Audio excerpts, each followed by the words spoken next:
इस भारत देश के माननीय पंतप्रधान इन्होंने भी और महाराष्ट्र राज्य के माननीय मुख्यमंत्री महोदय एकनाथ जी शिंदे जी इन्होंने भी ये कहा है कि जब तक सूरज चांद रहेगा संविधान बदलने की हिम्मत किसी में नहीं है, ना ये बदलेगा। ये बात होने के बाद में, ये नरेटिव हर जगह जाने के बाद में कि संविधान बदला जाएगा, ये होगा वो होगा, रिजर्वेशन जाएगा, वही था ना सबसे बड़ा चीज कि संविधान चेंज होएगा, बदला जाएगा, जिसकी वजह से माइनॉरिटी के जितने भी धर्म आते हैं और हमारा धर्म भी उसमें आता है, इनके रिजर्वेशन बंद हो जाएंगे। अच्छा। ये फैलाया गया। तो जो फैला रहे थे आज वो यूएसए में जाके खुद स्टेटमेंट कर रहे हैं कि हमारी सरकार आने के बाद में हम रिजर्वेशन बंद कर देंगे। ये कॉन्ट्राडिक्टरी बिहेवियर क्या है? 2019 की लोकसभा में उनके अगेंस्ट जो उम्मीदवार थे उनको इन्होंने 2.25 लाख की लीड से हराया था। उस लीड को मैंने 52,000 पे लाया है। तो महिला सक्षम है। महिला का दूसरा डेफिनेशन ही सक्षम के बुद्ध गया जहाँ पे है। तो यहाँ से बहुत सारे लोग बिहार में हैं, बुद्ध गया बिहार में है, और बिहार में यहाँ से बहुत सारे अनुयायी वहाँ जाते हैं, नतमस्तक होने जाते हैं। अच्छा। तो एक विनती रहेगी सेंट्रल गवर्नमेंट से कि एक इस अनुयायी लोगों के लिए जैसे भवन होता है, तो एक भवन अगर वहाँ पे बन जाए तो बाबा साहब के अनुयायी आपके बहुत आभारी रहे। बाबा साहब ने अपने ही समाज का भला किया नहीं, महिलाएं जितनी भी इस भारत देश की भूमि पे है ना, वो किसी भी समाज की हो, उसका कल्याण मेरे बाबा साहब ने किया हुआ है। तो सिर्फ मेरे धम्म की महिलाओं का नहीं हुआ है कल्याण। जब आप इन तत्वों को, 3 तत्वों को पूरी तरह अमल करोगे, इस रास्ते पे पूरी तरह चलोगे, कहाँ कहाँ दिख रहा है, ऐसे नहीं मैं कहूँगी कि पूरी तरह नहीं दिख रहा है, लेकिन कहीं कहीं खामियां दिख रही है। वो खामियां अगर हम थोड़ी सी सुधार ले तो मुझे लगता है कि धम्म के जैसा कोई भी धर्म इस धरती पे नहीं है। बाबा साहब ने कही थी कि अगर मैं और जीवित रहूँगा कुछ साल तो मैं इस भारत देश को बुद्धमय बना दूंगा। दर्शकों, नमो बुद्धाय, जय भीम। मैं हूं सदाशिव गच्छे और आप देख रहे हैं लॉर्ड बुद्धा टीवी। दर्शकों, आपको मैं बता दूं कि आने वाले 12 अक्टूबर को धम्म चक्र प्रवर्तन दिन है और इसी दिन के अवसर पर हमने खास हमारे स्टूडियो में आमंत्रित किया है आदरणीय विधायक यामिनी यशवंतराव जाधव, जो मुंबई से आती है और शिवसेना सिंध गुट की वो विधायक है। विधायक बोलकर उन्होंने महिलाओं के लिए नहीं, तमाम महाराष्ट्र के लिए उन्होंने काम किया है।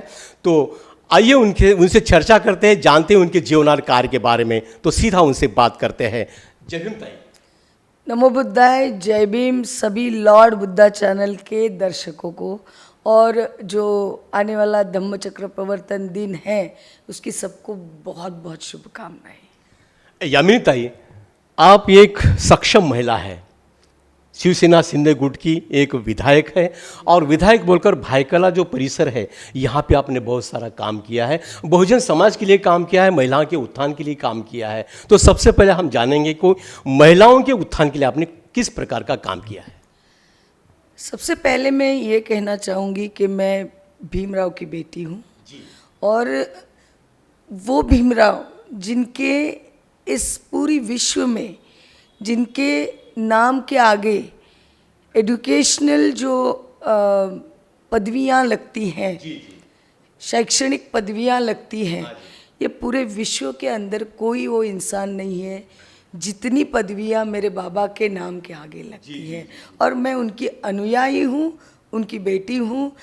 तो उनकी ही लिखी संविधान के मुताबिक, उनकी आधार की वजह से, ना कि मुझे, पर कि तमाम इस भारत की महिला वर्ग को वो सम्मान मिला है, उनका अधिकार मिला है कि वो समाज में आगे आए और अपना काम करे, अपनी हुनर दिखाए, अपनी अंदर जो क्वालिटीज़ हैं वो दिखाने का मौका सिर्फ और सिर्फ मेरे बाबा के संविधान की वजह से मिला है। तो मैं बाबा को प्रणाम करती हूँ यहाँ पे। और रही बात महिलाओं की, अच्छा, तो आपने जिस तरह से कहा कि आप महिला विधायक हो जी, और आप कहीं भी काम में कमी नहीं हो, आप मेहनत में कम नहीं हो, तो घर में मेरे बाबा साहब ने मुझे ये सिखाया है, gender equality is one of the part of संविधान, कॉन्स्टिट्यूशन। तो जेंडर इक्वालिटी जब मैं बात करती हूँ उस विषय के ऊपर, मैं ये डिमांड करती हूँ सारी महिला वर्ग के तरफ से कि जेंडर में इक्वालिटी होनी चाहिए, ना कि सिर्फ इक्वालिटी होनी चाहिए। तो ये राजकारण जो बोलता है, पॉलिटिक्स में भी उनको आरक्षण मिलना चाहिए। और ये इक्वालिटी जब मैं डिमांड करती हूँ तो मैं किसी भी एंगल से कमज़ोर महिला नहीं हूँ। मैं अगर मेरे पुरुष भाइयों के कंधों से कंधा मिला के काम करती हूँ तो उनका सम्मान करना, और ना सिर्फ महिलाओं के लिए काम करना, तो समस्त समाज के लिए काम करना, ये मेरी जिम्मेदारी है। मैं ये नहीं कहती हूँ कि मैं 100% इस क्राइटेरिया पे खरी उतरी हूँ। जो मुझे मौका मिला 2012 में, मुझे यहाँ से नगर सेवक के नाते काम करने का मौका मिला। यशवंत यादव सर को यहाँ से 97 से, उससे पहले वो शिवसेना में है, वो अपनी उम्र के 18 साल से पहले से शिवसेना के सदस्य रह चुके हैं। तो ये जो काम करते हैं, लेकिन पॉलिटिकल फील्ड में आना एक अलग चीज़ होती है। तो वो खुद यहाँ पे काम कर रहे थे। अच्छा, दोबारा यहाँ मेरे बाबा के रिजर्वेशन की वजह से, जो रिजर्वेशन महिलाओं का यहाँ पे हुआ मुंबई महानगर पालिका के इलेक्शन में, और मुझे मौका मिला, तो इस मौके का फ़ायदा उठाना नहीं मैं कहूँगी, क्योंकि फ़ायदा उठाना एक स्वार्थ की बात होती है। उस मौके को सोना बनाना, ये कोशिश होनी चाहिए। पूरी तरह तो सोना नहीं बन चुका है, क्योंकि अभी भी अगर सोना बन चुका है तो मेरे काम को एक फुल स्टॉप लगेगा। सो इट्स जस्ट स्वल्प विराम, आप कह सकते हो कि इस स्वल्प विराम के साथ में मैं काम आगे जारी रख रही हूँ। रही बात महिलाओं की, तो मैं मेरे जो नेतृत्व, जिनके नेतृत्व के अंडर हम काम कर रहे हैं, मेरी पूरी शिवसेना काम कर रही है, वो इस महाराष्ट्र देश के माननीय मुख्यमंत्री महोदय, जो आज भी खुद को एक कार्यकर्ता समझते, एक शिवसैनिक समझते, और कट्टर माननीय हिंदू हृदय सम्राट शिवसेना प्रमुख बाला साहब ठाकरे और दिगे साहब के कार्यकर्ता हैं। और उस हिसाब से वो जिस रफ्तार से, जिस ध्येय से काम कर रहे फील्ड में, ये हमारे लिए माइलस्टोन बिछा रहे हैं। वो उस माइलस्टोन तक हम कार्यकर्ताओं ने पहुंचना बहुत ज़रूरी है। तो महिलाओं के लिए बहुत सारी योजनाएं उन्होंने फिलहाल ये 2 साल में उन्होंने जाहिर की। और ये है ना कि योजना और विकास, ये दोनों नहीं, ये दोनों भाई बहन हैं। अच्छा, वे योजना और विकास दोनों भाई बहन हैं। अच्छा, हमने देखा है बहुत सालों से योजनाएं जाहिर होती हैं, योजनाओं का वजन बढ़ जाता है, वो धष्ट पुष्ट होती हैं, सही बात, लेकिन विकास कहीं ना कहीं वो कमज़ोर होता रहा है। तो इस 2-2.5 साल के अनुभव में मुझे दिख रहा है कि योजना और विकास, ये दोनों भाई बहन सशक्त की तरह दोनों पैरेलल लाइन में चल रहे हैं, समांतर रेखा में चल रहे हैं। जो जबान से निकल रहा है उनकी योजनाओं में, फिर वो योजना वयोश्री योजना हो, मेरे किसान, क्योंकि हम कृषि प्रधान देश है। हम कहीं भूलते गए थे कि हमने बहुत सालों से बोला कृषि प्रधान देश है, कृषि प्रधान देश है, लेकिन किसानों के लिए क्या हो रहा है? इस सरकार ने किसानों के लिए बहुत कुछ किया है। जाधव मैडम, अभी जो बाबा साहब ने 14 अक्टूबर 1956 में तमाम बौद्ध बना दिया, यहाँ का जो दलित है, शोषित है, पीड़ित जी, है। जी। तो इस घटना को आप किस तरह से देखती हैं? सबसे पहली बात तो मेरी रोम रोम में बाबा साहब बसे हुए हैं। मैंने बाबा साहब पढ़े हुए हैं, और जिन्होंने बाबा साहब को पढ़ना अलग बात है और समझना अलग बात है। जहाँ तक मैंने समझा है, उन्होंने जिस तरह ये समाज जो था, जो बहुत दलित समाज बिछड़ा हुआ था, और बिछड़ा हुआ पिछड़ा हुआ जो भी कहें आप, इसको एक सामाजिक लेवल पे लाने के लिए जो यातनाएं उनको सहन करनी पड़ी, जो उस समाज को जिस तरह से ट्रीटमेंट मिलती थी, उस ट्रीटमेंट के अगेंस्ट में एक आवाज़ उठाया। जो इंसान इस धरती पे जन्म लेता है, वो किसी भी समाज का हो, उसका हक होता है कि सारी सुविधाएं उनको मिले, सम्मान मिले, आदर मिले, प्रेम मिले। तो इस हिसाब से जब ये बात उनकी दिमाग में आई होगी कि भाई इसमें नहीं मिल रहा है, दलित समाज को कहीं उनकी अवहेलना हो रही है, उनको अवेरा जा रहा है, तो मैं क्या करूं। तो फिर उन्होंने निर्णय लिया कि मैं किसी और धर्म को स्वीकार करूं। लेकिन अंधेपन में उन्होंने इस धर्म का स्वीकार नहीं किया। उन्होंने हर धर्म का अभ्यास किया, हर धर्म का अभ्यास किया। मैं यहाँ पे ज़रूर ये कहना चाहूँगी, आप हर धर्म का अभ्यास करोगे ना, आपको उसमें एक ही कॉमन चीज़ मिलेगी।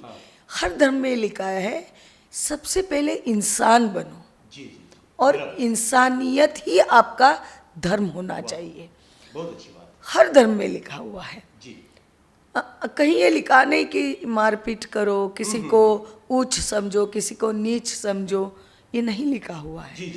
और इस समाज के स्तर को एक लेवल पे लाने के लिए भी उन्होंने संविधान में आरक्षण का प्रोविजन किया है कि ये समाज एजुकेशनल लेवल से, फाइनेंशियल लेवल से लोगों के स्तर पे आ जाए, जो अदर कम्युनिटीज़ है। जी मैडम, आपने कहा कि हर धर्म मानवता की बात बताता है, हर धर्म बराबर है, लेकिन बाबा साहब ने बौद्ध धर्म को क्यों अपनाया, बुद्ध क्यों नज़दीक किया है? इनको जब अभ्यास करने के बाद में, बौद्ध धर्म का अभ्यास करने के बाद में, उस धर्म का इम्पैक्ट जो था उनके दिलो दिमाग पे इतना छा गया, उस धर्म के कहीं सत्यता, जिसको कहा वास्तव, जो वास्तव है वो दिल को भाने वाली वास्तव है।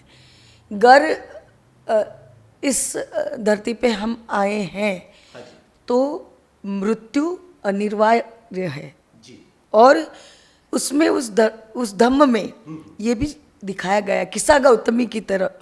किस्सा गौतमी का एक उदाहरण है। उनका छोटा सा बच्चा, जिनकी डेथ हुई, डेथ होने के बाद में अकेला बच्चा था उनका, तो वो बहुत ही व्याकुल हुई। हर घर में जाके वो मांग रही थी कि मेरे बच्चे को आप दोबारा जिंदा करो। जहाँ जहाँ गई वहाँ से उनको ये संदेश मिला कि अपनी इस राज्य में या जो देश था, जो परिसर था, उसमें भगवान तथागत भगवान गौतम बुद्ध का उस वक्त वहाँ पे निवास था। आप उनके पास जाइए, अगर वो कुछ कर सकते तो वही कुछ कर सकते। तो वो उनके पास गई, उनका शव, बच्चे का शव उन्होंने उनके सामने रखा, और उन्होंने कहा कि आप कुछ भी करके इसको आप जीवित कर दीजिए, ये मेरा अकेला बच्चा, ये मेरा सहारा है। तो भगवान गौतम बुद्ध ने कहा कि बहन, मैं तेरी बात ये ज़रूर मानूंगा। मेरी एक शर्त है कि आप इस इलाके के एक घर में जाके, कोई एक घर ढूंढिए, इस घर में जाके एक भिक्षा लेके आइए, जिस घर में मृत्यु नहीं हुआ है। अगर मृत्यु नहीं हुआ है, उस घर से आप भिक्षा ला सकते हो, तो मैं इस आपके बालक को जीवित कर दूंगा। किस्सा गौतमी घूमी हर जगह, उसके बाद में उसको एक भी घर, क्योंकि ये सत्य है, ये तो जीवन का सबसे बड़ा सत्य है, मृत्यु। तो उसको कहीं भी भिक्षा नहीं मिली, वो वापस आई मायूस होके और बुद्ध भगवान के सामने बैठी कि तथागत मैंने सब जगह देख लिया, मुझे कहीं से भिक्षा नहीं मिली। और ये कहते कहते किस्सा गौतमी को खुद ये एहसास हुआ कि मृत्यु सत्य है और उसे टाला नहीं जा सकता। और वो इतनी प्रभावित हुई तथागतों के औरा से, अच्छा, तो उन्होंने भी दीक्षा ले ली और वो भिक्खुनी बन गई। ये सारी जो चीज़ें रोज़मर्रा की ज़िंदगी में होती हैं, आप जानते होंगे, हम यहाँ बैठे कितने मृत्यु होते होंगे, कितने जन्म होते होंगे। तो ये सत्य को भी इस धम्म में बहुत ही खूबसूरती से बताया गया है। और ये ऐसे बहुत सारे उदाहरण हैं।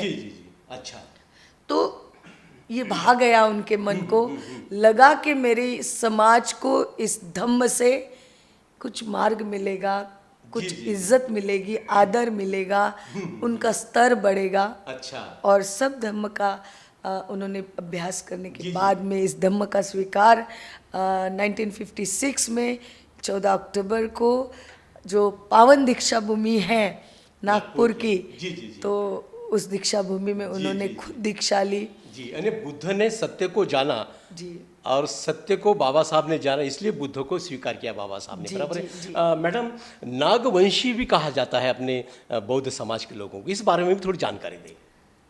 मुझे पता नहीं क्यों नागवंशी कहा जाता है, ये मेरी पढ़ाई में, मैं झूठ नहीं बोलती हूँ, ये मेरी पढ़ाई में कहीं नहीं आता है। लेकिन एक चीज़ ज़रूर आपको क्लियर करना चाहूँगी कि हम इतिहास में पढ़ते हैं, मैं पता नहीं, मैं किसी की भावनाओं को ठेस नहीं पहुंचाना चाहती, लेकिन वो जो इतिहास हमने बचपन से पढ़ा है कि सिद्धार्थ ये एक राजपुत्र थे, और जब वो अपनी राजधानी में चल रहे थे तो उन्हें एक बूढ़ा इंसान दिखाई दिया।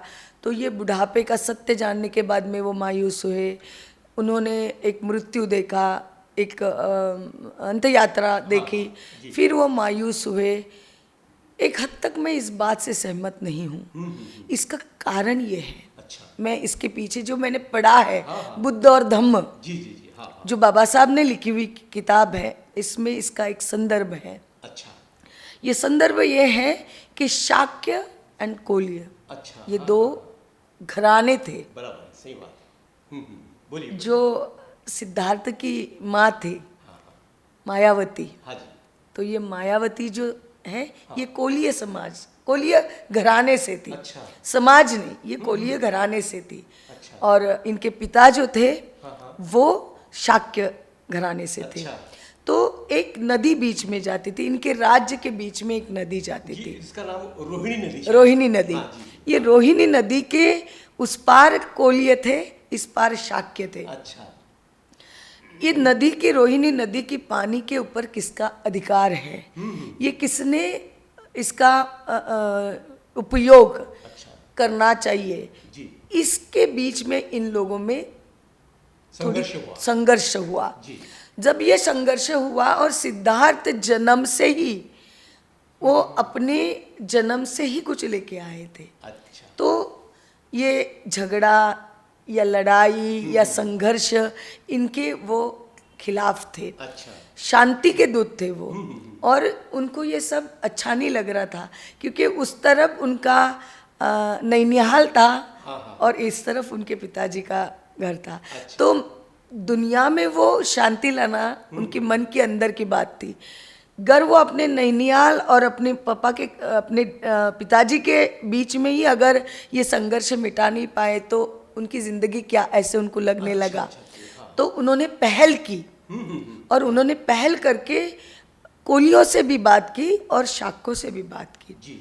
और उस वक्त ये दोनों की तरफ से ये प्रस्ताव आगे आया कि आप ये जो बोलते हैं ना, एक डायलॉग होता है, डायलॉग से बड़ी बड़ी लड़ाइयाँ शम जाती हैं। और ये डायलॉग से ये संघर्ष को वो शमाना चाहते हैं, ताकि इस रोहिणी नदी का उपयोग कोलियों को भी हो और शाक्य को भी हो। लेकिन इन दोनों ने एक प्रस्ताव उनके सामने रखा कि आप लोगों को इकट्ठा करिए। आप आपका जो कहना है, आपकी दिल की बात आप सामने रखिए लोगों को। अब उस वक्त ये शब्द नहीं था, लेकिन आज मैं यूज करना चाहूंगी, कन्विंस करिए। अच्छा। तो ये जो आपस का जो झगड़ा है वो खत्म हो जाएगा। लेकिन अगर आप इसमें कामयाब नहीं हुए तो क्या? तब सिद्धार्थ ने कहा कि अगर मैं इसमें कामयाब नहीं हुआ तो मैं ये संसार छोड़ दूंगा। अच्छा। ये इसके पीछे की कहानी है। अच्छा, अच्छा। उन्होंने प्रयत्न किया, लेकिन कोलिया और शाक्य में एक साथ में वो जो उन्होंने तह करने के लिए जो बिठाया था, उनमें वो आधे लोग आए, आधे नहीं आए, वहाँ पे मेजॉरिटी नहीं बन पाई, कन्विंस वो नहीं कर पाए लोगों की, क्योंकि हर एक की मानसिकता सिद्धार्थ की तरह नहीं थी। जी जी, बराबर है। तो वहाँ पे संघर्ष हुआ दोबारा। अच्छा। और उन्होंने, क्योंकि वो जो वाणी थी उनके जब मुंह से निकली हुई, उनके मुख से निकली हुई, तो उसको उनको पालना था। अच्छा। और उन्होंने त्याग कर दिया। राहुल उनका एक पुत्र था, हाँ हाँ हाँ हाँ। उनकी पत्नी थी। जी जी जी, उन्होंने उनसे माफ़ी मांगी। अच्छा। और उन्होंने कहा है जिस बात को मैंने बोला है मैं उसको निभा के जी रहूँगा। जी जी। मैडम, बाबा साहब ने धम्म दीक्षा ली और तमाम यहाँ के जो दलित है, शोषित है, इनको धम्म दीक्षा दी। लेकिन धम्म दीक्षा देते समय बाबा साहब ने 22 प्रतिज्ञा का पालन करने के लिए भी कहा था। तो 22 प्रतिज्ञा के बारे में क्या कहेंगे आप? मैं 22 प्रतिज्ञा के बारे में कहने से पहले बाबा साहब ने जो 3 तत्व कहे थे, मैं उनके ऊपर बात करना चाहूँगी। पहली बात तो संघर्ष करो, सीखो और संगठित बनो। जी। ये 3 तत्व थे। मैं तो कहूँ 22 प्रतिज्ञा के ऊपर हैं ये। अच्छा। 3 तत्व, जी जहाँ तक मैं धम्म को जानती हूँ। जी जी जी। हम लोग ने संघर्ष किया, हम शिक्षा भी ले रहे हैं, ये संविधान में हमारा अधिकार हमें मिला। हाँ जी। रिजर्वेशन की वजह से बहुत आसान हुआ। हम आज हमारे समाज में आईएएस ऑफिसर्स हैं, हमारे समाज में डॉक्टर हैं, इंजीनियर हैं। इनका सामाजिक स्तर भी बढ़ा है, इनका जो इकोनॉमिकल स्तर भी बढ़ा है। अच्छा। वो संविधान की वजह से। जी जी। तीसरी बात जो है, हम वहाँ कहीं कम पड़ गए हैं, जो संगठित होना। सही। आज भी लोग धम्म को लेके एक हो जाते हैं, लेकिन संगठित होना और एक होना बहुत अलग बात है। संगठित होना, एक होना माने एक जगह इकट्ठा होना। हाँ जी, बराबर। और संगठित होना माने एक विचारधारा पे चलना। ये कहीं ना कहीं एक कमी दिख रही है।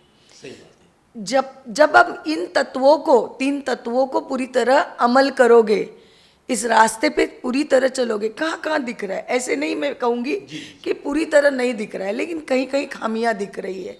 वो खामियां अगर हम थोड़ी सी सुधार ले तो मुझे लगता है कि धम्म के जैसा कोई भी धर्म इस धरती पे नहीं है। जी। तो प्रतिज्ञा के बारे में मैं कहूँगी, हर एक इंसान ने इस दुनिया में एक आईना बना हुआ है।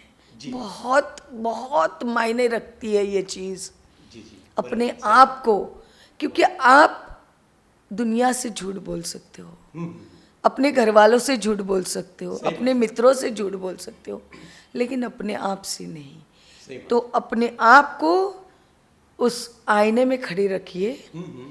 12 प्रतिज्ञा जो है, 14 है, 12 है, जो भी है। क्योंकि मैं 14 और 12 क्यों कह रही हूँ पता है? बोलिए। क्योंकि कहीं आज धम्म का आचरण करने वालों में उन प्रतिज्ञा में अपनी प्रतिज्ञा जोड़ दी है, जो योग्य नहीं है। जी जी। अच्छा अच्छा। हाँ। तो अपने आप को पूछ लो कि प्रतिज्ञा के तौर पे मैं कितना खरा उतर रहा हूँ, मैं कितनी खरी उतर रही हूँ। जी जी जी। हाँ हाँ हाँ। आप सुरा मेरे मज्जपमा दठाना, ये लास्ट वाली जो लाइन है, ये सबसे बड़ी लाइन है। आप अगर इसको फॉलो करते हो ना, तो ऊपर जो आप जो प्रार्थना कहते हो, आप जो जी जी बोलते हो वो सारा उसी में सहारा आ जाता है। जी जी जी जी ताई, अभी मेरा एक सवाल आपसे है कि आपको पूरे महाराष्ट्र में भीम कन्या बोलकर जाना जाता है, जी तो भीम कन्या बोलकर धम्म का पालन आप किस तरह से करती हैं, किस तरह से संस्कार करती हैं आपके बच्चों पर? जी मैं जैसे मैंने कहा कि बाबा साहब ने कहा है कि आप अगर झूठ बोलते हो ना तो आपके चेहरे से लोग पहचान जाते हैं, तो सच बोलिए, सच चेहरे से झलकता है। मैं खुद बौद्ध धम्म की बहुत बहुत सराहना करती हूँ और उसके मार्ग पे चलती हूँ, लेकिन उसी के साथ मैं एक लोक प्रतिनिधि हूँ और उस नाते मुझे हर धर्म का सम्मान करना बहुत ज़रूरी होता है। मेरा धम्म मेरे साथ में है, मेरे दिल में है, मेरे आचरण में है। क्या कहा है धम्म में? हर एक धर्म का सम्मान करो, हर एक इंसान की मदद करो, उसको ये ना पूछो कि तू कौन से धर्म से है, हिंदू, मुस्लिम, सिख, ईसाई, जैन, तमिल, तेलुगु, कौन है ये? इंसान है, यही लिखा है। तो अगर मैं लोक प्रतिनिधि हूँ तो उन समाज में जाते वक्त मैं अपना धम्म उनके ऊपर थोपना नहीं चाहती। मैं मेरे आचरण से, जो आचरण में मेरे धम्म है, उस धम्म से उनको प्रभावित करना चाहती हूँ, उनको ये यकीन दिलाना चाहती हूँ कि मैं इंसान हूँ, अच्छा इंसान हूँ, जो मेरे धम्म ने मुझे अच्छा इंसान बनना सिखाया है। और हर धर्म का पालन करना अपनी अपनी जिम्मेदारी है, अपनी अपना उनका हक है। तो मैं किसी भी धर्म के ऊपर कोई भी गलत टिप्पणी करना धम्म के खिलाफ समझती हूँ। आप अपने धम्म का सम्मान करिए, लेकिन बाबा साहब ने नहीं कहा कि जाके किसी धर्म को आप गालियाँ दो, किसी धर्म के लोगों को आप भला बुरा कहो। उनका धर्म वो पाल रहे हैं, अपनी तरह पाल रहे, वो उनका हक है, वो निभा रहे हैं। आप आपका धर्म उसको सराहिए, उसको सराखों पे लीजिए, क्योंकि वो सराखों पे लेने के ही काबिल है। बराबर। कितने लोग लेते हैं वो मुझे पता नहीं है। मैडम, आपका जो क्षेत्र है भायखला क्षेत्र है, यहाँ पर आपका काम तो बहुत अच्छा है, तो यहाँ पर किसी बुद्ध विहार का निर्माण आपने किया है क्या? जी 2000 साल में यहाँ ही मसगांव ताड़वाड़ी BIT चाल के पीछे, क्योंकि ये मेरे इलाके में भायखला विधानसभा क्षेत्र में दलित समाज बड़े पैमाने पे है और यहाँ लोगों की मांग थी, तो यशवंत जाधव साहब ने जो कि बहुत ही बड़ा नेक काम किया है। हालांकि मैं ये यहाँ पे ज़रूर कोट करना चाहूँगी, हमने उस वक्त ये ठान ली थी कि हम किसी के पास कोई देनगी के लिए नहीं जाएंगे। हमारे यहाँ के हमने माने मैंने और यशवंत जाधव साहब ने नहीं, हमारी जो कमिटी है, ये जो पंचायत कमिटी होती है, जो हमारे यहाँ की पंचायत है या हमारे यहाँ की जो बौद्ध पंचायत समिति है, इन्होंने ठान ली थी कि हम किसी के पास देनगी के लिए नहीं जाएंगे। हमारे धम्म जो बांधव है, बहनें हैं, उनके मन के मुताबिक वो जो वहाँ उसमें लगाएंगे वो लगा दें, और फिर बाकी जो खर्चा है वो यशवंत जाधव साहब करेंगे।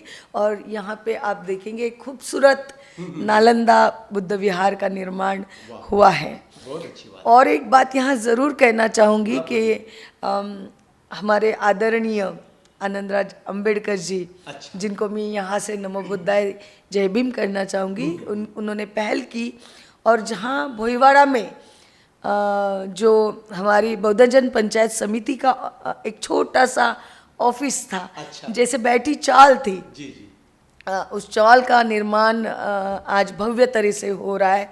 तो उन्होंने यशवंत जाधव सर से पूछा, और ये हमारी खुशनसीबी है, ये पूछने से पहले हम वो बात करने ही वाले थे, लेकिन उनका संदेशा आया तो हमने वो चीज़ में हमारा योगदान भी दिया है। आगे योगदान लगेगा तो भी हम देने के लिए तैयार है, क्योंकि हम बंधे हुए हैं हमारे धम्म से, हमारे समाज से। हमारे धम्म बांधवों से और भगिनियों से। जी जी, एक विधायक बोलकर आपने यहाँ का जो बहुजन समाज है इनके लिए किस प्रकार का काम किया है आपने? एक काम हो तो बताऊं मैंने जैसे कहा कि जो इवेंट समाज के लिए, जो योजना या कोई अगर समझो मैं कैंप लगा रही हूँ, मैंने यहाँ पे कैंसर डिटेक्शन कैंप्स लगाए, ईएनटी माने नाक कान और गला, ब्रेस्ट, सर्वाइकल कैंसर, कार्डियक का कैंप लगाया। उस वक्त ये नहीं था कि एक कोई धर्म का इंसान वो यूज़ करे। मैंने मोटर ट्रेनिंग स्कूल की ट्रेनिंग दी, उसमें मैंने कोई पाबंदी नहीं लगाई। मैंने ये भी नहीं लगाया कि सिर्फ महिलाएं पढ़ेंगी, महिलाएं ही पढ़ेगी या महिलाएं उसमें सक्षम बनेगी, उसका प्रशिक्षण लेंगी। युवा भी कर रहे थे, जेंट्स भी कर रहे थे, लेडीज भी कर रही थी। मैंने गैस सर्विसिंग की ट्रेनिंग भी यहाँ पे लोगों को दी कि कोई गैस सर्विस सेंटर से आता है, हमें कोई प्रॉब्लम हो जाता है, सुबह का वक्त है, हम बना रहे हैं, डब्बा बना के भेजना है बच्चों को, और ऑल ऑफ अ सडन कुछ हो जाता है, तो वो जो गृहिणी होती है वो एकदम कंफ्यूज हो जाती है, अब क्या करूं, डर जाती है। तो उसको क्या रहता है, गैस एजेंसी को बुलाना पड़ता है, गैस एजेंसी वाला आता है, वो पता नहीं क्या करता है और बोलता है चलो 500 रुपया हो गया। अच्छा, हमको 500 रुपया देना पड़ता है। लेकिन मैंने वो ट्रेनिंग दी कि वो खुद उस गैस को सर्विस कर सके। बहुत अच्छी बात है।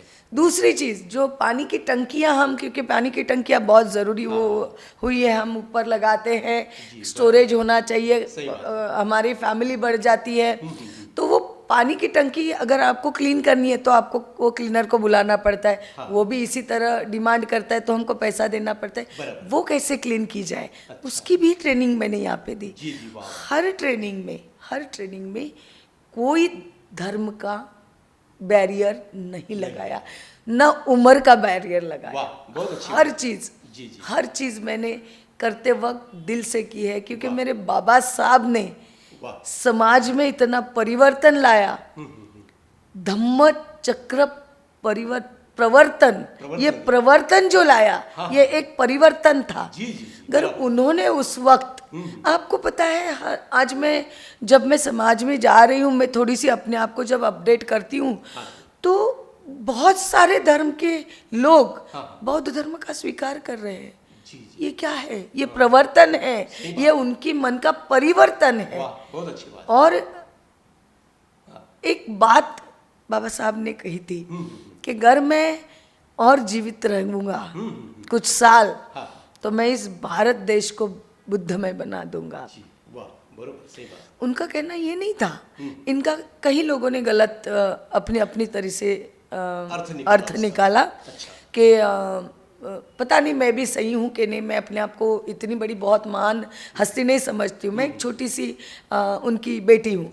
तो ये नहीं था कि हर एक इंसान का धर्म का इंसान जाके दीक्षा ले। उनका कहना था कि हर एक के दिल में बुद्ध को बसाऊं। अच्छा। बुद्ध के जो आचरण थे, उनके जो विचार थे, उनकी जो शांति थी उनमें, वो आप हर एक इंसान में बसाने की उनकी मनोकामना थी। मेरा झगड़ा है नियति से, नियति से, अच्छा, जो डेस्टिनी कहते हैं उनसे, कि ये हमेशा हम सोचते, इसलिए ना अपनी जिंदगी के बारे में, जो जीवन मृत्यु, इसके बारे में ज़्यादा सोचने की ज़रूरत नहीं है।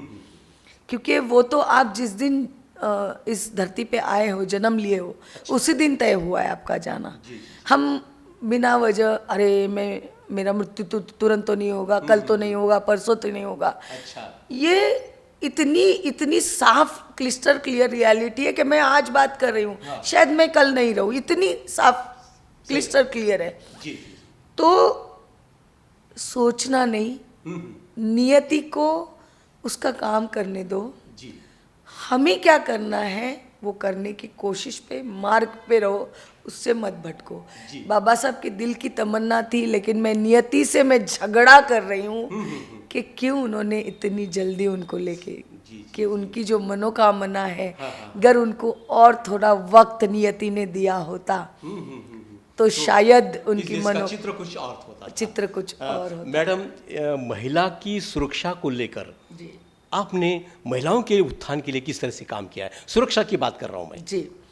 सबसे पहली बात तो मैं एक बात पे यहाँ पे कमेंट करना चाहूँगी कि जिस तरह से महाराष्ट्र को आप अगर उसका अभ्यास करेंगे, बहुत सालों से जो महिलाओं पे जिस तरह से आप बोलो मॉलिस्ट्रेशन है, डोमेस्टिक वायलेंस है, इसका रेशो कहीं ना कहीं डिक्रीज हो रहा है।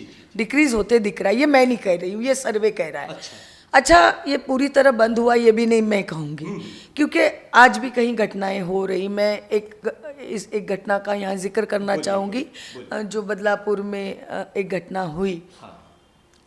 छोटी छोटी कलियाँ हैं वो, कैसे ऐसे धरती पे लोग जीते हैं और क्यों नियति उनको छोड़ती है इस धरती पे, जो ऐसी छोटी कलियों को रोंदना चाहते हैं।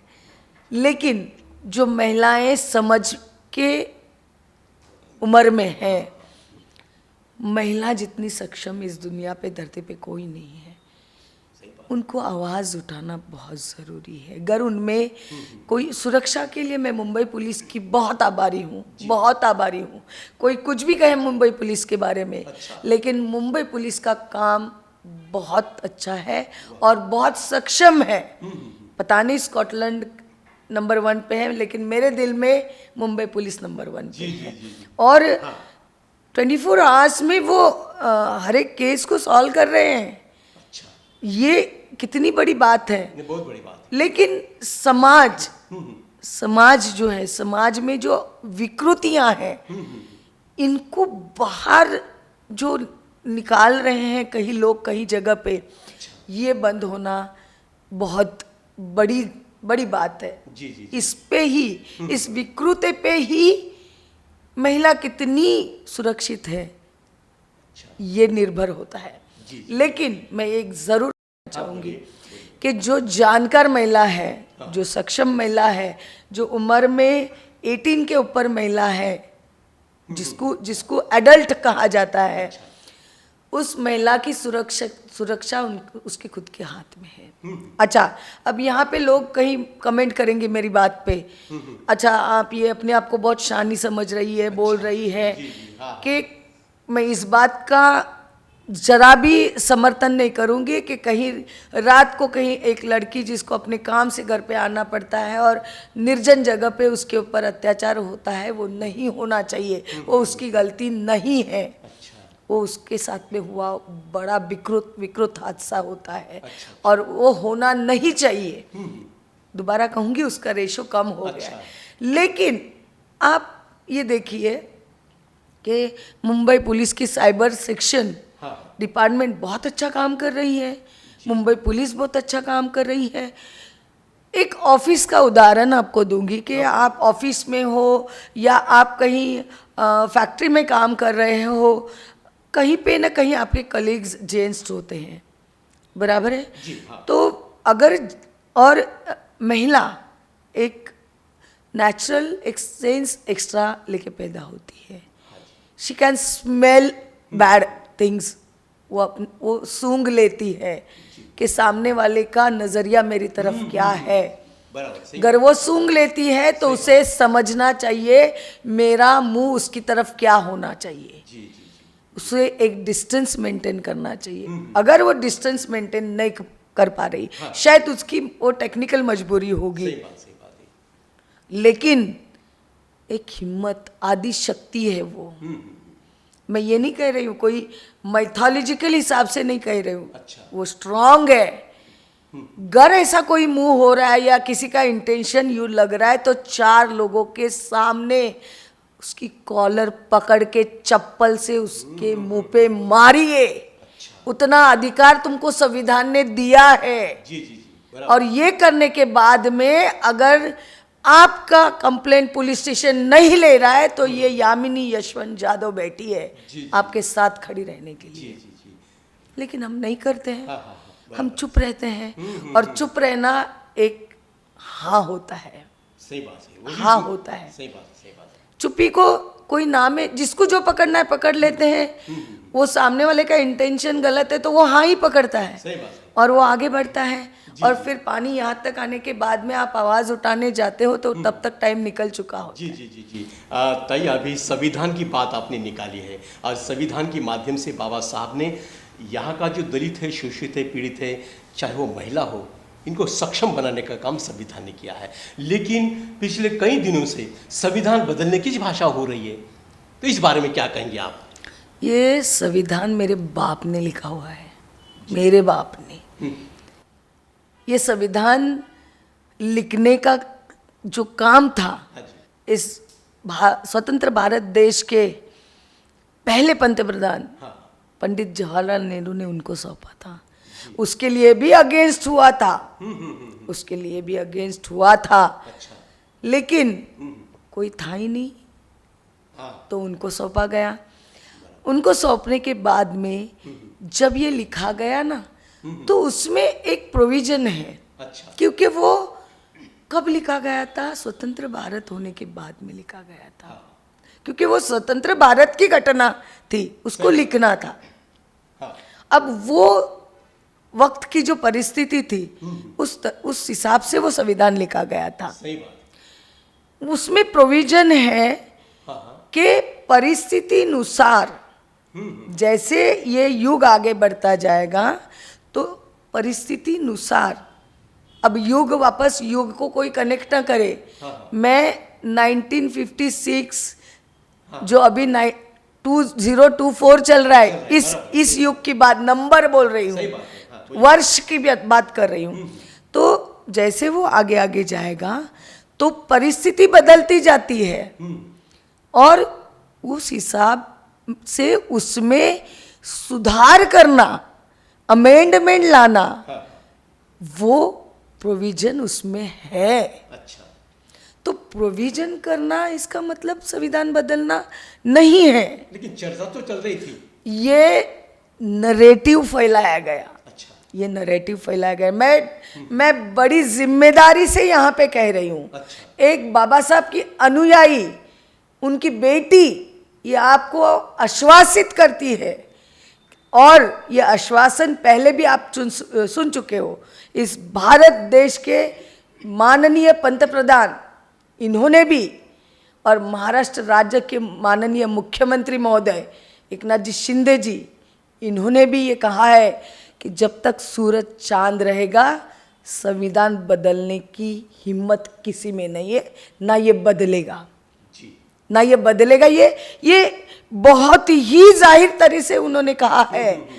तो ये नरेटिव फैलाने की बात चल रही थी, जो लोगों ने पता नहीं क्यों अपने आप में समाधि और इस पे भरोसा रख दिया। जी। मुझे नहीं समझ में आ रहा है। और एक बात मैं कहना चाहूँगी, बोलिए।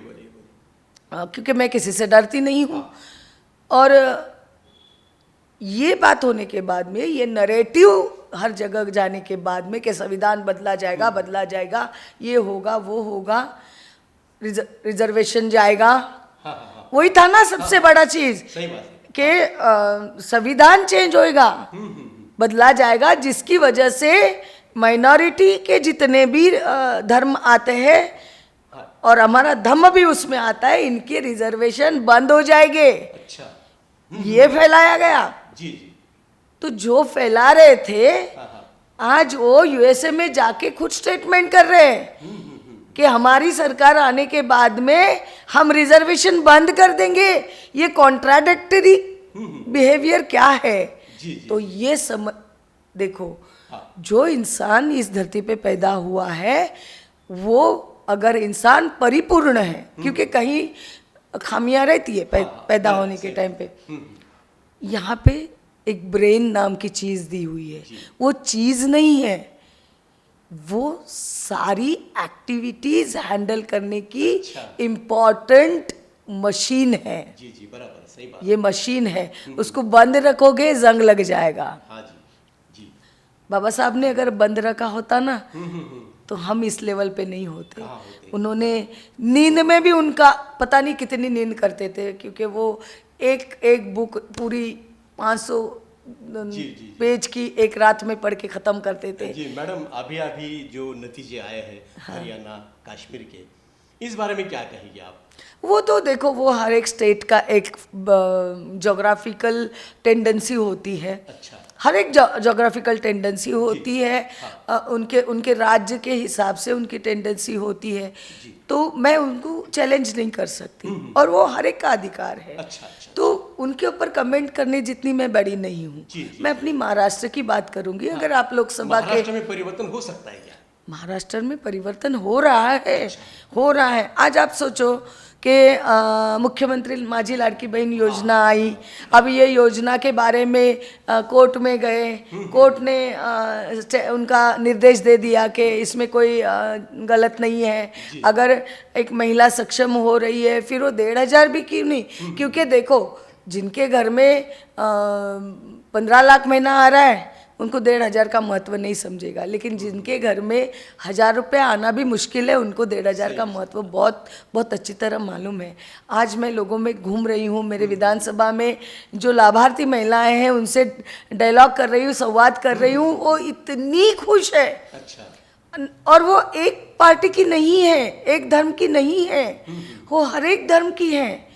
तो वो बहुत उनको अच्छा लग रहा है, और वो चाहती हैं कि ये योजना जो है ये ऐसे ही निरंतर चालू रहे, जिसका प्रोविजन, बजटरी प्रोविजन माननीय मुख्यमंत्री महोदय, उप मुख्यमंत्री दोनों जो भी हैं, सन्माननीय देवेंद्र फडणवीस जी, सन्माननीय अजित पवार साहब जी, इन्होंने प्रोविजन किया हुआ है लोगों के खाता में।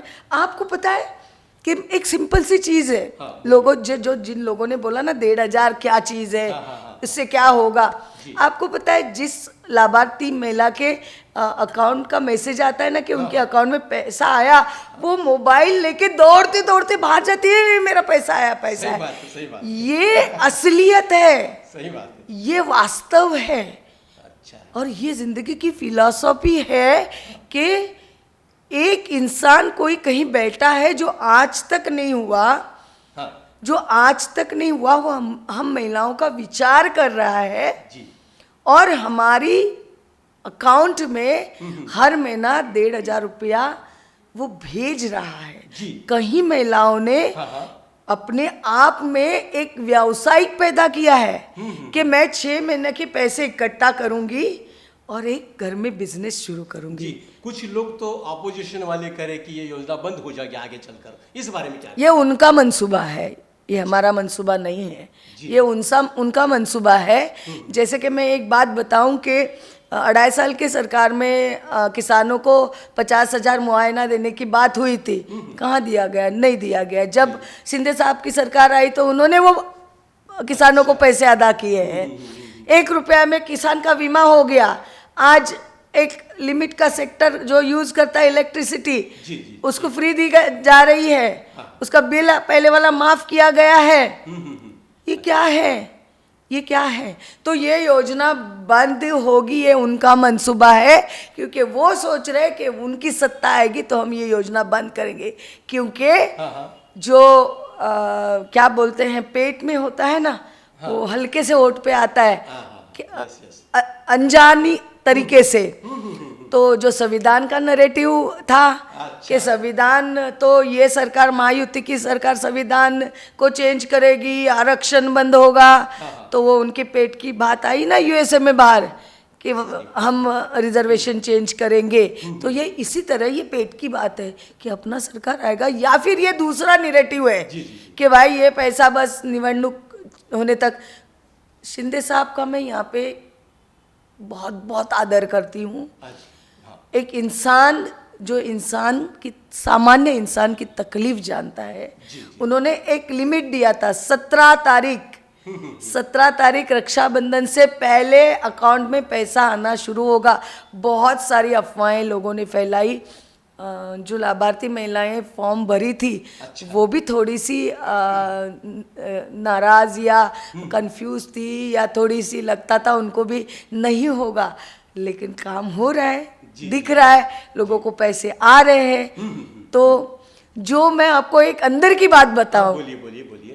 कि जो बोल रहे हैं ना ये योजना बंद होगी, उन्होंने भी इनका फायदा लिया है, उन्होंने भी फॉर्म भरा है और उनके खाते में भी पैसा आया हुआ है, लेकिन ओपनली आके बताते नहीं है। लेकिन उनको ये पता नहीं है कि महाराष्ट्र के मुख्यमंत्री जब जिसको बहन बोलते हैं ना, तो वो किसी भी पार्टी की हो, किसी भी धर्म की हो, वो उनकी लाडली बहन ही होती है। जी जी जी जी मैडम, अभी आने वाले कुछ ही दिनों में विधानसभा का बिगुल बजने वाला है, तो आप फिर से एक बार इलेक्शन के मैदान में आने वाली है क्या?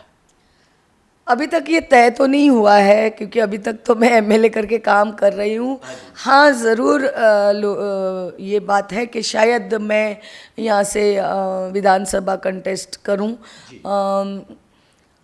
एक चीज़ ज़रूर कहना चाहूँगी, लोकसभा का अनुभव बहुत अच्छा था मेरे लिए, बहुत अच्छा था। हालांकि मेरी कोई भी इच्छा नहीं थी लोकसभा में कंटेस्ट करने की, लेकिन शिंदे साहब ने, मैं उनकी आभारी हूँ कि उन्होंने मुझे इतने बड़े दिग्गज जो यहाँ पे टिकट मांग रहे थे या इच्छुक थे, उनमें मुझे चुना और दिया, ये टिकट दिया। मुझे सिर्फ 12 दिन का वक्त मिला प्रचार के लिए और मैं हारी नहीं हूँ। कोई कह रहा है ना मैं जीता हूँ, लेकिन मैं हारी नहीं हूँ। इसका कारण है 12 दिन के प्रचार में मैंने जो जीते हुए हैं उनको 3,96,000 वोट मिले हैं, और जो मुझे वो बता रहे हैं उन्होंने मुझे हराया है, तो मुझे 3,43,000 वोट मिले हैं। मैं सिर्फ 52,000 से पीछे हूँ। उनको ये याद दिलाना चाहती हूँ उनको कि गए लोकसभा में 2019 की लोकसभा में उनके अगेंस्ट जो उम्मीदवार थे उनको इन्होंने 2.25 लाख की लीड से हराया था। उस लीड को मैंने 52,000 पे लाया है। तो महिला सक्षम है। महिला का दूसरा डेफिनेशन ही सक्षम है।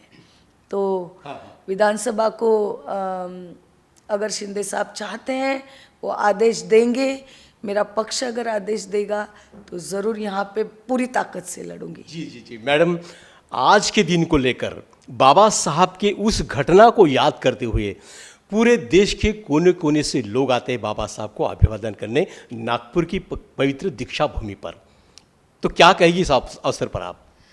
आज के दिन तो ज़रूर आते हैं सब, बहुत लोग आते हैं। जो वहाँ नहीं पहुँच पाते वो यहाँ चैत्य भूमि पे जाते हैं नतमस्तक होने। और मैं खुद भी जब मुझे मौका मिलता है या मैं वहाँ से गुजरती हूँ तो मैं चैत्य भूमि पे जाके नतमस्तक होती हूँ। लेकिन एक बात ज़रूर कहना चाहूँगी, बार बार मुझे नागपुर जाने का मौका मिलता नहीं, क्योंकि विधानसभा की तरफ भी ध्यान देना बहुत ज़रूरी है। लेकिन अधिवेशन के दौरान जब मैं नागपुर में होती हूँ तो मैं उनके सामने नतमस्तक होने चैत्य भूमि, वहाँ की दीक्षा भूमि पे ज़रूर भेंट देती हूँ। और ये नहीं कि धम्म बांधव और भगिनी वहाँ पे जाती हैं, बहुत सारे लोग इस संविधान को मानते हैं, इस धम्म को मानते हैं, वो वहाँ पे नतमस्तक होने जाते हैं। कि बुद्ध गया जहाँ पे है, तो यहाँ से बहुत सारे लोग बिहार में हैं, बुद्ध गया बिहार में है, और बिहार में यहाँ से बहुत सारे अनुयायी वहाँ जाते हैं, नतमस्तक होने जाते हैं। तो एक विनती रहेगी सेंट्रल गवर्नमेंट से कि एक इस अनुयायी लोगों के लिए जैसे भवन होता है, तो एक भवन अगर वहाँ पे बन जाए तो बाबा साहब के अनुयायी आपके बहुत आभारी रहेंगे। जी जी जी मैडम, लॉर्ड बुद्धा टीवी के माध्यम से पूरा देश अभी आपको देख रहा है, आपकी बातें सुन रहा है। बहुत प्यारी बात रखी है आपने। तो घर में बैठी हुई जो महिलाएं हैं ये हमारे श्रोतागण हैं, उनके लिए क्या पैगाम दोगे आज, क्या संदेश देना चाहोगे आज? सबसे पहले तो अपने आप को कोसना बंद करिए कि मुझे महिला करके जन्म मिला, क्योंकि ये बहुत बड़ी कुदरत की देन है। कुदरत तो है, निसर्ग है, तो नेचर ने आपको महिला बनाया है, ये बहुत बड़ी देन है आपको। तो आप घर में बैठे हो, हम फील्ड में काम कर रहे हैं, कोई सर्विस कर रहा है, अपने आप को कमज़ोर मत कहिए, क्योंकि आप एक बड़ी शक्ति हो। और मेरे बाबा ने संविधान में एक चीज़ है ना, बहुत गलत है कि लोगों ने कहा कि बाबा साहब ने अपने ही समाज का भला किया। नहीं, महिलाएं जितनी भी इस भारत देश की भूमि पे है ना, वो किसी भी समाज की हो, उसका कल्याण मेरे बाबा साहब ने किया हुआ है। तो सिर्फ मेरे धम्म की महिलाओं का नहीं हुआ है कल्याण। और मैं यहाँ जिक्र करना चाहूँगी महात्मा ज्योतिबा फुले जी का, ज्ञान ज्योति सावित्रीबाई फुले का, और उनके साथ उस वक्त जिनके ऊपर गोबर फेंका जाता था, जिनके ऊपर पत्थर फेंके जाते थे, ऐसी फातिमा शेख मैडम का, जिन्होंने पहली स्कूल महिलाओं के लिए शुरू की। मैं उनका यहाँ पे जिक्र करना चाहूँगी। हालांकि अगर आप वक्त दो तो थोड़ी मेरे बारे में कुछ बताना चाहूँगी कि आप पंजोबा समझते हैं, मेरे आजोबा के डैडी, जिनका नाम था गौरूजी सयाजी मोहिते। मैं मोहिते फैमिली से हूँ। अच्छा। वो मिलिट्री में थे।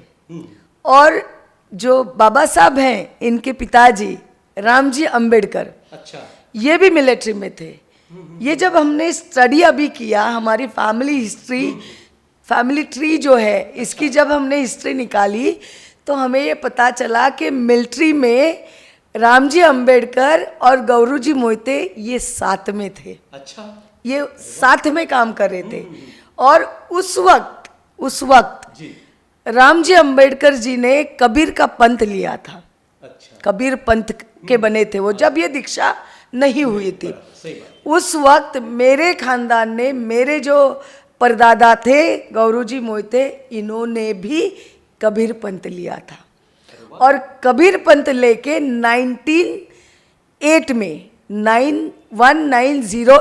में मेरा जो गांव है रत्नागिरी खेड़ तालुका, उस घर में उन्होंने भी घर में स्कूल शुरू किया। अच्छा। तो ये मेरे लिए बहुत फ़ख्र की बात है कि उस खानदान से मैं बिलोंग करती हूँ। और जिस खानदान में मैं विवाह करके गई हूँ, उस खानदान के मेरे ससुर जी कमलाकर जादव जी, ये भी इस बाबा साहब की